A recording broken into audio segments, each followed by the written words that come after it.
Hello, everyone, and welcome to the CDBG-CV Problem Solving Clinic Program Launch webinar.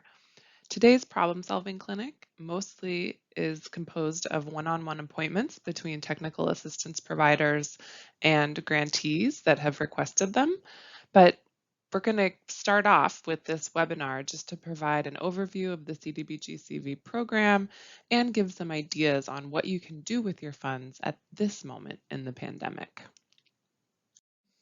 We'll start off the webinar by providing an introduction to the CDBG-CV program and a short discussion on its intent.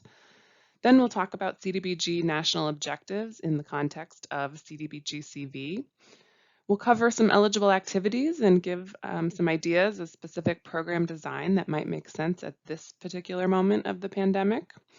We'll also talk about duplication of benefits and documentation, some key requirements that you need to meet that are specific to CDBG-CV. Then we'll provide some resources, give you some links, and have time for live question and answers at the end. I'll just provide a brief introduction. I'm Carrie Kronberg with ICF, and I'm a senior manager in community development. I come from the grantee world, having spent about 9 years at the state of Colorado in the Division of Housing, so focused on housing-related uses, but using CDBG, CDBG-DR, Home, Housing Trust Fund, dollars, and implementing those programs. And I also worked for a while in local government in Northern California at the county level.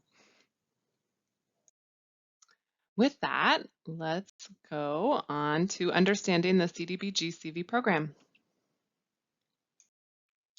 Let's start by putting CDBG-CV in context with the other COVID-related funding that Congress appropriated for HUD programs.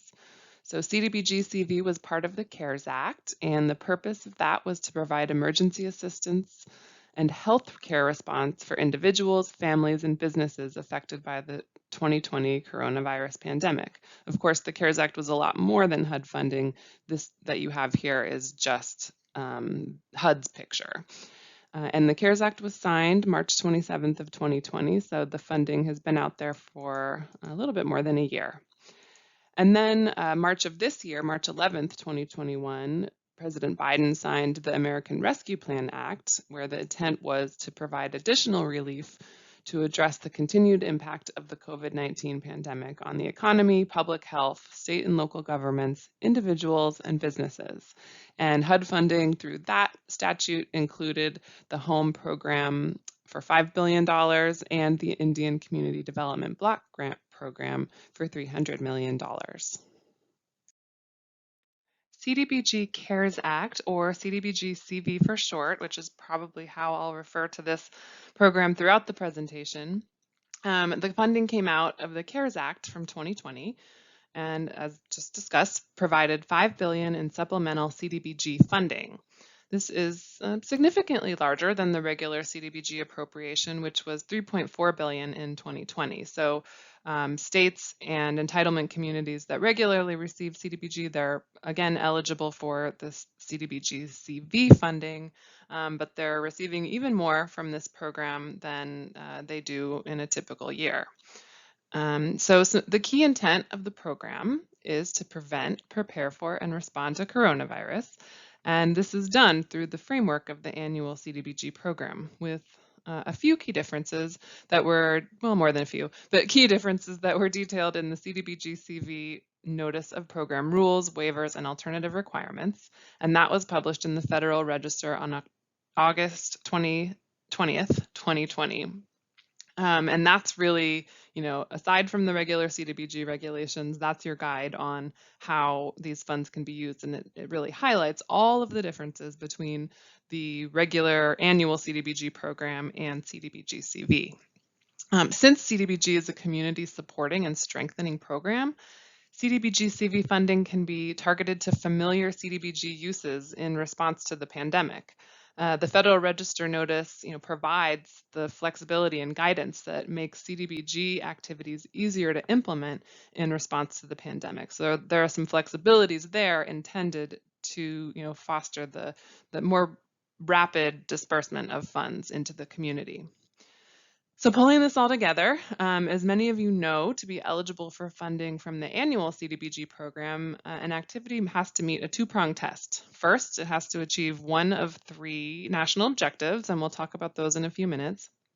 And it has to be an eligible activity, so something listed in the regulations as eligible to be funded.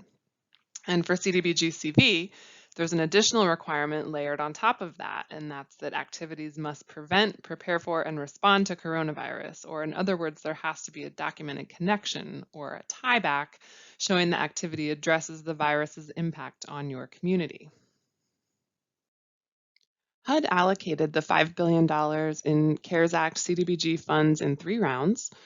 The first round, CV1, was April 2nd, 2020, was when they announced the allocations. The second round, CV2, was May 22nd, 2020, and that was for states and territories only. Also on May 22nd, HUD announced DC's CDBG-CV3 allocation. And then on September 11th of 2020, CV3 was announced for everyone else, and states and entitlements, and that wrapped up their allocations of those $5 billion. So even though it was allocated in 3 phases, HUD considers all of your CDBG-CV funds as one single grant. There are some key distinctions from the regular CDBG program, and we'll get into more detail on both of these later in the presentation. So as mentioned previously, all funded activities must prevent, prepare for, and respond to coronavirus. And also, the funding must be used to pay for costs not covered by other sources of assistance, meaning a duplication of benefits is not allowed. Those of you with CDBG disaster funds might be familiar with the concept of duplication of benefits, and it's very similar here, a little bit different, a little bit more flexibility with the CDBG-CV program. So not unique to CDBG-CV is consistency with the primary objective of the CDBG program, the annual program, to benefit low and moderate income persons. So like the annual program, a minimum of 70% of all of your CDBG-CV grant funds must be directed towards activities that benefit these populations, which is, of course, a national objective of the program, and many different activities can achieve it. And we'll talk about national objectives coming up. A key point here is that the LMI 70% benefit is tested separately from the annual CDBG grant allocation. The 70% applies to your CDBG-CV grant across all rounds, so 2 or 3 rounds, depending on if you're a state or an entitlement. And if you're behind on this percentage with your first round, you'll need to play catch up with your additional rounds of funding. I want to pause and take a note for state grantees specifically.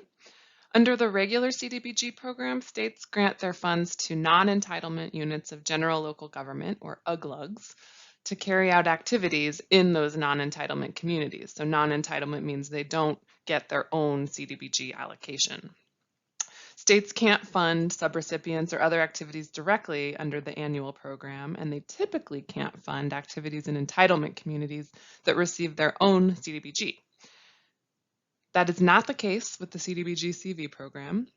States may fund activities they carry out through their own staff, through contractors, and they can also directly fund subrecipients or other eligible recipients of CDBG funding, including local governments.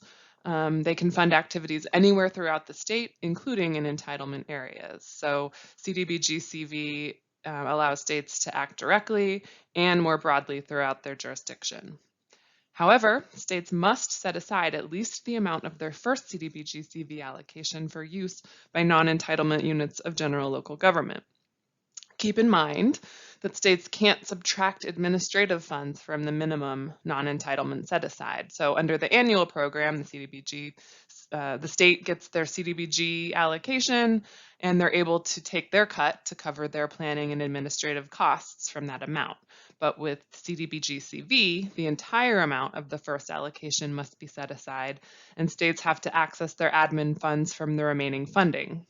So if a state did take admin out of the first round, that's fine. They just have to set aside a portion of later rounds for non-entitlements to make up the difference so that across all 3 of their allocations, at least the amount of the first allocation goes towards non-entitlement local governments.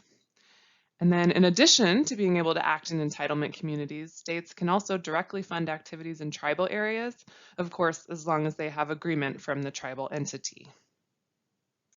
Before we move on, just a quick plug here. HUD and technical assistance providers have produced a lot of resources and webinars to help grantees plan for, award, and spend their CDBG-CV funding. And it can be a little bit overwhelming to make sense of it all. Don't dismay. The CDBG-CV Toolkit takes all of those resources and trainings out there and makes sense of them, categorizing them by topic area, so you can quickly find what you need. It also includes a brief introduction for each section to orient you to the various requirements. And then as more products and webinars are published or delivered, they're added to the toolkit, so it's growing every day. You can find it on the HUD Exchange in the CDBG-CV page, or you can just search CDBG-CV Toolkit in your internet browser and it should come right up. Now we're going to dive into national objectives for CDBG-CV. All three of the annual CDBG program national objectives may also be used for CDBG-CV, and those are activities that benefit low and moderate income persons, and that's otherwise known as LMI, and as I've already mentioned, this is the primary objective of the CDBG program.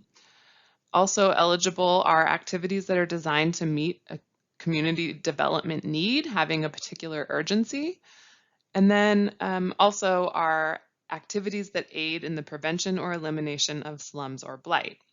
And in the next few slides, we'll talk about each of these in a bit more detail in the context of CDBG-CV. Since the coronavirus pandemic had a more severe impact on low income and other disadvantaged demographics, the fundamental intent of CDBG to serve low and moderate income persons is a great fit to deliver relief and improve the lives of these individuals that were harmed by the pandemic. So very quickly, for those of you who may be newer to CDBG, under this program, low income is defined as at or below 50% of area median income, and moderate income is defined as at or below 80% AMI. The program applies slightly different labels to these income categories than, say, the Section 8 program, where 80% AMI is considered low. So just something to keep in mind when we say low and moderate income or LMI, we're talking about individuals and families who earn less than 80% of the median income for the area. Moving on, there are 4 subcategories of LMI. That's area benefit. So those are activities that benefit a defined geographic area where 51% or more are LMI according to existing data, such as census information or a survey. To qualify, these areas must be primarily residential in character. Under the limited clientele LMI criteria, these activities must benefit members of a particular group presumed to be low and moderate income, and these are groups that HUD has identified in the regulations. So for instance, elderly persons, homeless persons, people who are severely disabled, and there are several other categories. LMI housing activities are those that provide or improve housing units where at least 51% of the units are occupied by LMI households. And then finally, LMI jobs activities allow for the creation or retention of jobs where at least 51% of those jobs are held by or available to low and moderate income persons. So of these subcategories for CDBG-CV, the most common and simplest to achieve is the limited clientele national objective, especially since the public services cap is lifted and so many grantees are funding services to support and help their communities recover. And we'll talk more about eligible activities and what national objectives might fit in a few minutes. The urgent need national objective is for activities that are designed to alleviate existing conditions that pose a serious and immediate threat to the health or welfare of the community and are of recent origin or recently became urgent. Now, I think a global pandemic meets that definition. The health and welfare of every community was threatened. And keep in mind that recent in this context means within the last 18 months. Additionally, with urgent need, the grantee or unit of general local government should demonstrate that they are unable to finance the activity on their own and that other sources are not available to carry out that activity. So that sounds a little harder to document, but HUD provided some really fantastic guidance in the notice on how to meet this standard for CDBG funds. It makes reasonable assumptions based on where the situation of the pandemic, and it goes through each of the 3 criteria for urgent need in the context of COVID. We provided a link here to the CDBG-CV notice, and this link is also listed on the resources page at the end of the presentation. The prevention or elimination of slums and blight is technically an eligible national objective for CDBG-CV, but it will be difficult to achieve and probably rarely used. In the annual program, slums and blight can be addressed throughout a deteriorating area or neighborhood on a spot basis where only one or a small number of sites need to be addressed, or in a designated urban renewal or neighborhood development plan area.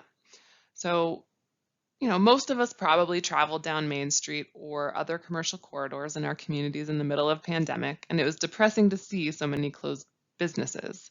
Now, if those conditions persist, potentially that could lead to blight, but it's hard to connect these issues directly to the pandemic. So perhaps some very clever and creative grantee may figure it out. I won't be surprised to see that, but it's probably the least likely national objective that you'll use for COVID relief. Now that we've discussed the overarching objectives of the CDBG program as they apply to CDBG-CV, we're going to walk through some ideas on what you can do with your CDBG-CV funds. We can't cover every type of eligible activity in detail here. We're focused on activities that could help your community prevent, prepare for, and respond to coronavirus in the context of where we are today. You can refer to the toolkit for other ideas on what to do with your CDBG-CV funds. Before we dive into some examples of potential programs, as I mentioned earlier when we discussed the LMI national objective, HUD has lifted the cap on public services that can be funded with CDBG-CV, and they've also done this for the FY 2019 and 2020 annual CDBG grants. So typically, grantees can only use up to 15% of their CDBG allocation on public services. So the lift in the cap is a huge benefit and opens a lot of doors to use your funds to support LMI people in your community as we recover from the pandemic. So the requirement that public services funded with CDBG-CV are new or represent a quantifiable increase above the level of existing services, that hasn't changed from the annual program. However, if you're undertaking a public service in response to the coronavirus pandemic, it is likely new or represents a substantial increase from what was offered previously. So some examples of public services include emergency grant payments, which we'll talk about in a minute, housing counseling or eviction and foreclosure prevention, kind of helping coaching people on how to remain in their homes, and then things like supporting food banks. We'll go through some other possible program examples in a little bit more depth now. Over the next few slides, we're going to talk about some program examples. First, public services, and then a couple of public facilities and infrastructure project examples. And these are just to give you some ideas and get you thinking about potential eligible uses of your CDBG-CV funds that make sense at this time. So a little bit of framing here on this first program. So it's a rental arrears program, and the annual CDBG program allows grantees to fund emergency subsistence payments, but that's a provision that was rarely used until the pandemic hit. And that has really changed given the needs of communities in response to COVID. With so many households falling behind on their rent or mortgage and moratoria expiring, right, we're all seeing that in the news, we could be facing an eviction and foreclosure crisis. So we do have the Treasury Emergency Rental Assistance Program and Homeowner Assistance Fund. Those are large resources specific for these issues as well, but there could be a target market that's a good fit for CDBG-CV and relatively simple to implement. And in this example, the target population is LMI households who are behind on their rent due to temporary coronavirus-related job and income loss. But that can demonstrate that while they can't afford to cover the arrearage, once they're current on payments, they can resume monthly rent going forward. So these may be people who worked in restaurants, other workers in the hospitality industry, or those whose places of business largely shut down during the pandemic, but they've since reopened and those jobs have returned. In this program design, the grantee would have to determine a necessary and reasonable amount of assistance per household, and that would be based on community factors that are specific to that area. So rental costs, the need out there in the community, other available resources, those sorts of things. And then here, the national objective would be LMI limited clientele, where most likely you would be verifying that the households served are LMI. Now, here's a little bit of explanation on why this particular design could work well. The CDBG-CV notice published in August allowed grantees to provide up to 6 months, rather than the usual 3 months, of emergency assistance for housing or other subsistence type payments, and that's where this would fall. However, there is a requirement that there is a lead-based paint visual inspection if that assistance exceeds 100 days. So 3 months is less than 100 days, 6 months exceeds that amount. So there were some questions around whether we should be going into people's homes and doing a visual inspection, when they're in the middle of a pandemic. So HUD published guidance in late March that addressed some of these questions. And they clarified a couple things. First, on that 6 months of assistance, the clock on that begins with the first payment and looks forward. So even if that first payment covers multiple months of arrearages looking back, the date of that payment is month 1. So you could pay 4 months of arrearages and counts as 1 month. And then HUD also explained that the first payment is when the clock starts on that 100-day grace period before a visual lead-based paint inspection is required. So a rental arrearage program that pays back rent in a one and done payment, which is what this design is, assuming, of course, that payment amounts are necessary and reasonable, that could be a simple way to address this segment of the need without a lot of administrative burden. Another public services program example we have is a jobs training program. The pandemic upended the economy, as we all know, and while some sectors are returning to a sense of normalcy, others are forever changed. For instance, while many office workers are returning or will soon return to some form of in-person work, others will remain working from home for some or all of the time going forward. Who supported their presence in the office, and might some of those jobs shrink and who's needed for them? So people like custodians, maintenance workers, business district food service workers.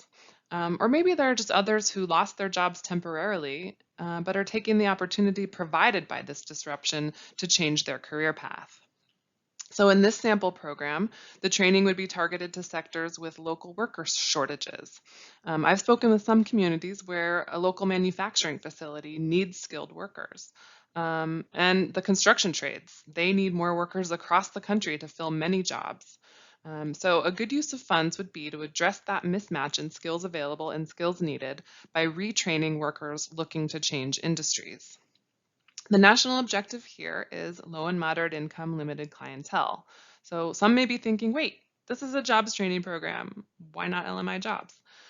That national objective could be a possibility, but LMI limited clientele is more straightforward to achieve and document. So under LMI jobs, your accomplishments would be reported by jobs created or retained, but with LMI limited clientele, accomplishments would just be measured as people trained, which it's a little bit easier to track. That doesn't mean that we don't evaluate the effectiveness of the program in connecting people to jobs that they actually can get and keep.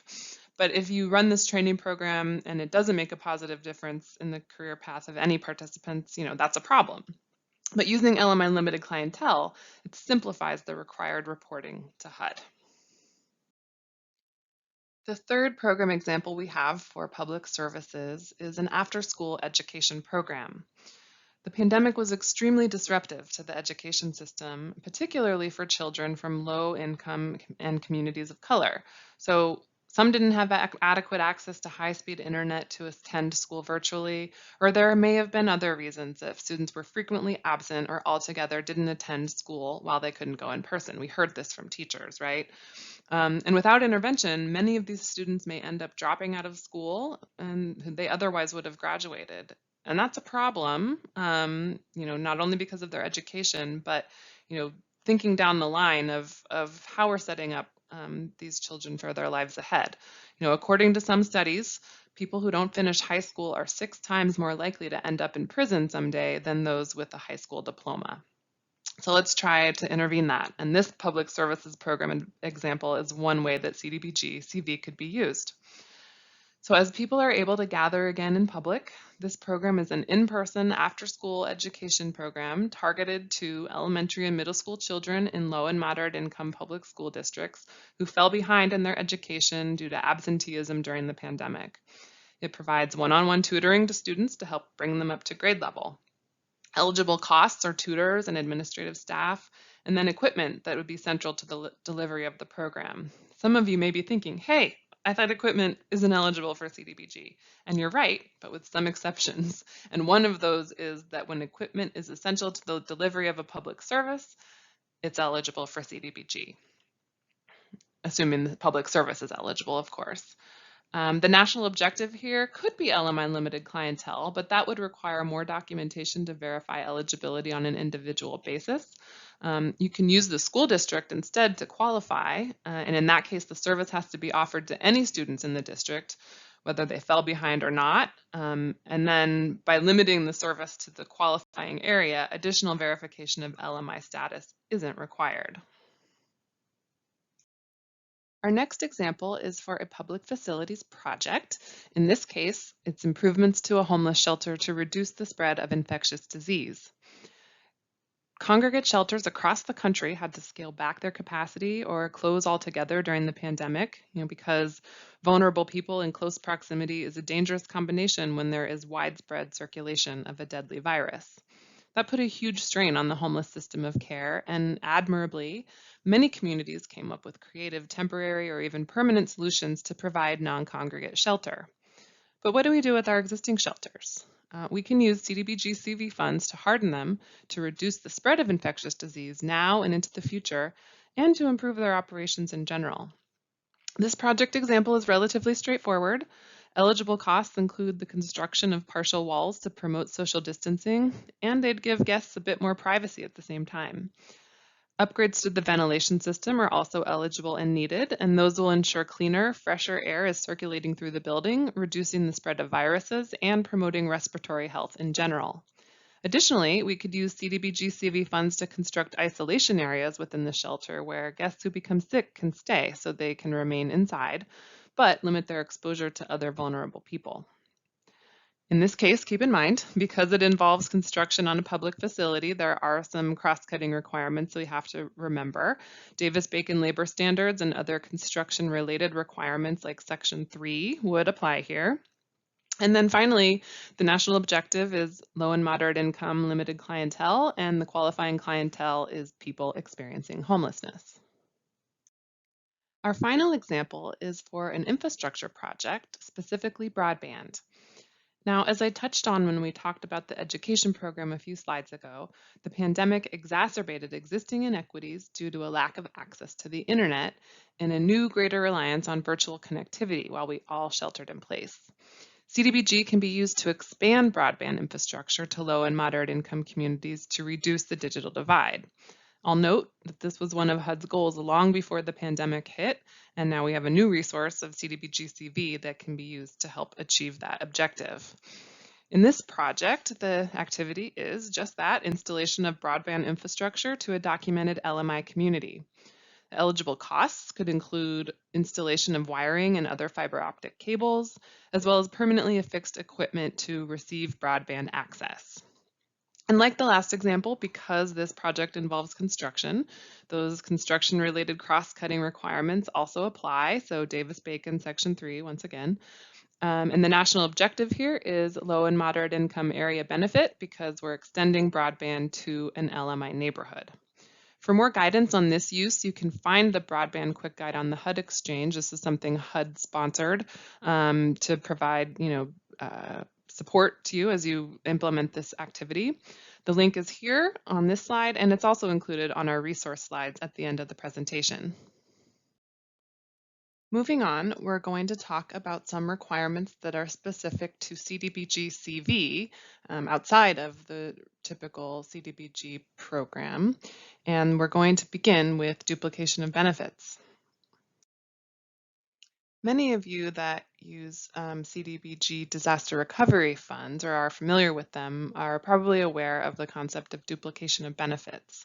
It also applies to CDBG-CV, although you don't have the same sort of order of precedence of which you have to use funds. It's more flexible than that. But in general, it's something that occurs when a beneficiary of assistance receives funds from multiple sources for the same purpose and the total assistance exceeds the need. Now, that doesn't mean you can't use multiple funds for the same purpose. We've seen a lot of questions come in about using multiple sources to cover the same type of activity over different time periods.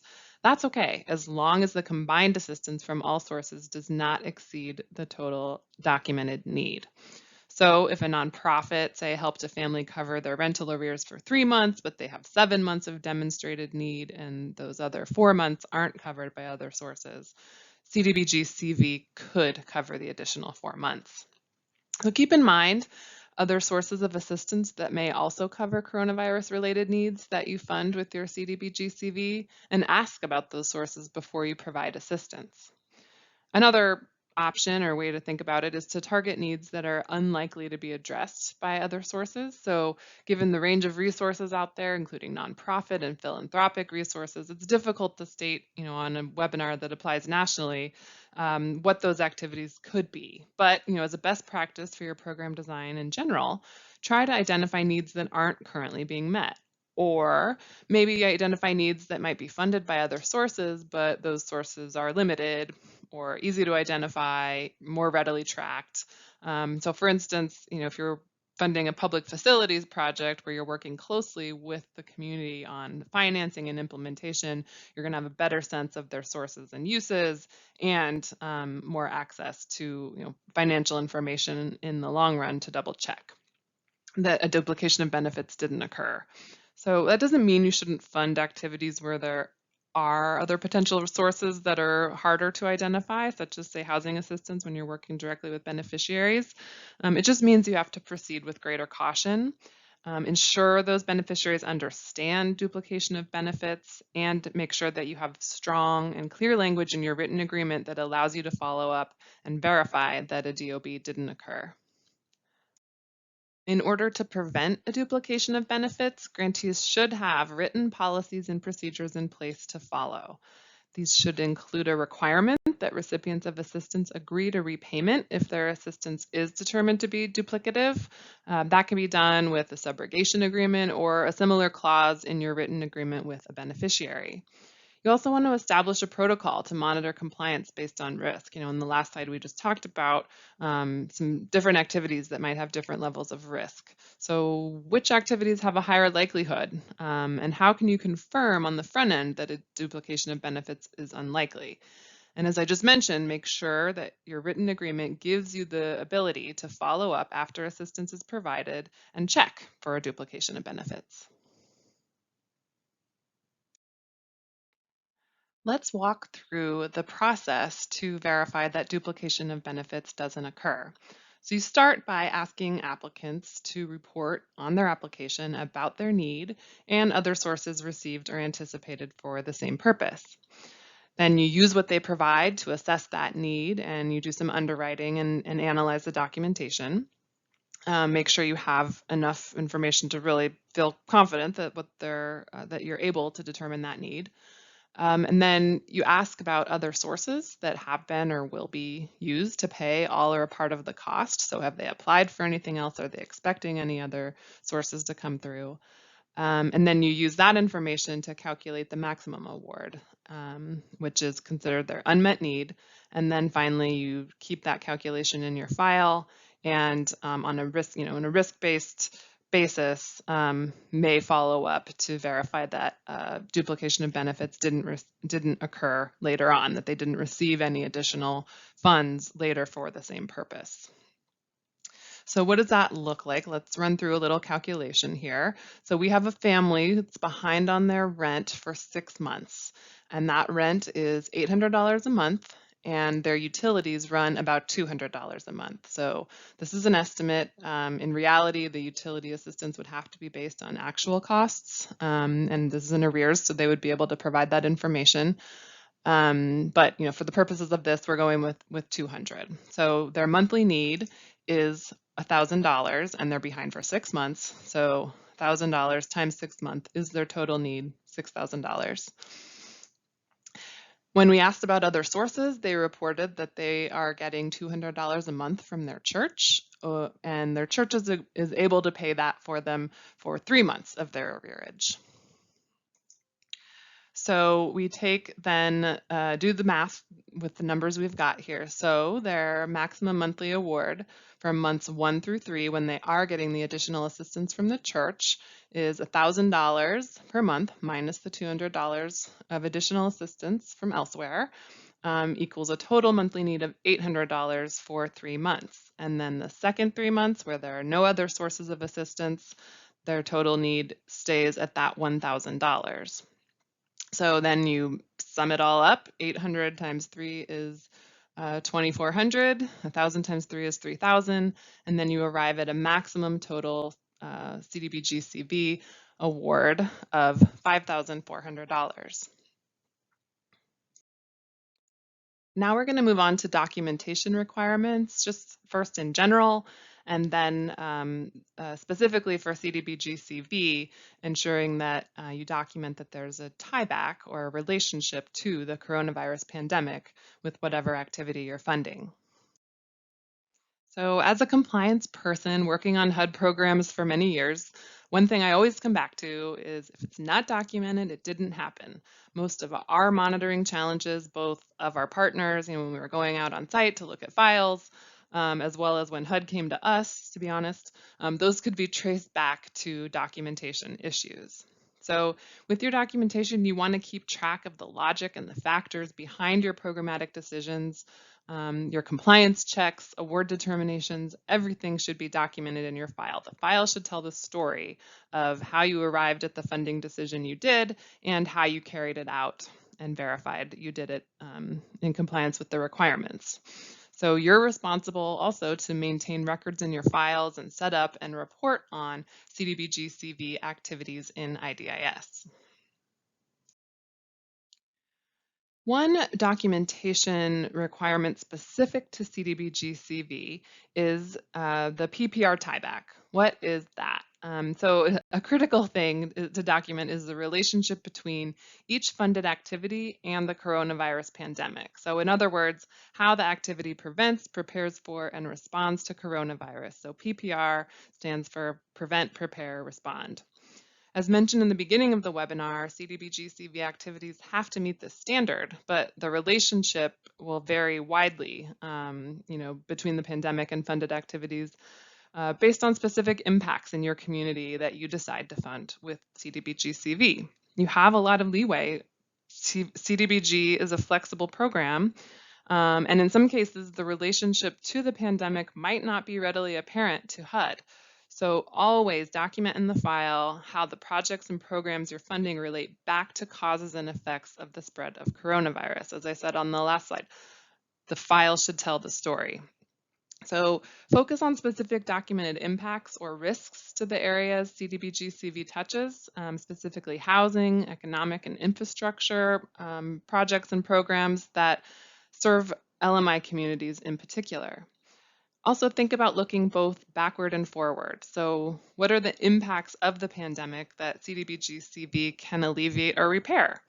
And additionally, how can we improve our communities for the next pandemic or to prevent the spread of viruses and disease? HUD published some really helpful guidance on this topic in April, and it provides numerous eligible activities that relate to the pandemic and make sense for communities to implement both now and into the future. And that guidance is linked here. So that concludes the content of the webinar. And now I'm going to show a couple of resource slides, and then we'll have time for live question and answers. If you want an overview of and specific information about the procedures, flexibilities, waivers, alternative requirements, there is a webinar available on the HUD Exchange that provides an overview of the Federal Register notice that really dives into all of that regulatory stuff around CDBG-CV from the beginning. Additionally, we have some other resources that just provide a general overview. So there is, general CPD COVID-19 grantee guidance. It's not specific to CDBG-CV, but to all the COVID programs through the CV or CPD office. The CDBG-CV program, of course, has a page on the HUD Exchange where you can find lots of resources. And then, of course, the Federal Register notice, which I've mentioned a few times and we have linked elsewhere. That link is also available here. And then I also mentioned the toolkit, which kind of organizes and categorizes all of the resources that are out there. Then there are also trainings available. There is an entire webinar series. They're also linked in the toolkit, but you can find those if you're just looking for a webinar on the webinar series page. And then we'll just return to the other resources that we mentioned today throughout the training. So first, we have the FAQ that HUD provided on using CDBG-CV funds for rent or mortgage assistance and arrearages. So a lot of the clarity that they provided in March. The broadband quick guide, which we touched on when we talked about broadband, duplication of benefits, so some additional guidance on how to calculate and look out for duplication of benefits. And then finally, as we just recently talked about, using CDBG and CDBG-CV to support pandemic recovery into the long term, into the future, and how to ensure that the activities you fund do in fact tie back to the pandemic. Finally, here is my contact information. You can reach me at carrie.kronberg@icf.com if you have any follow-up questions or need anything else. And finally, now we're going to go into the live portion of this presentation where Les Warner and I from ICF are here and available to answer your questions.